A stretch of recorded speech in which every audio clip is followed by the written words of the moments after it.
TMS அவர்கள் ஒவ்வொரு கிருத்திகைக்கும் பழனிக்கு போறது அவருடைய வழக்கம். அப்படி ஒரு முறை அவர் பழனிக்கு போயினப்போ அவர் தங்கி இருந்த விடுதியில ஒரு பையன் இந்த பாட்டை பாடிக்கிட்டு இருக்கான். இவர் இந்த முழு பாட்டையும் எழுதி வாங்குறார். ஆனா உண்மையா இந்த பாட்டை எழுதுனது யாருன்னு அவருக்கு தெரியாது.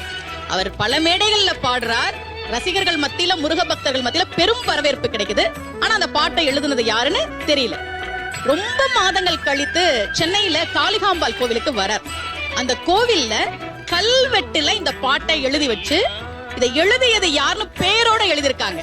அன்னை ஆண்டவன் பிச்சி அருளியது. எழுதியவர் மரகதவல்லி என்கிற ஒரு பெண். முருகன் மீது தீராத பக்தி கொண்ட அவர் எழுதிய பாடல் யாரோ ஒரு சிறுவன் மூலமாக டிஎம்எஸ் கையில் வந்து சேர்ந்து அது உலகெங்கும் இன்று வரை பாடப்பட்டுக் கொண்டிருக்கிறது. டி.எம். சௌந்தரராஜன் அவர்களே பல மேடைகளில் ஆண்டவன் பிச்சி இல்லை என்றால் உள்ளம் உருகுதையா பாடல் இல்லை என்று சொல்லி இருக்கிறார்.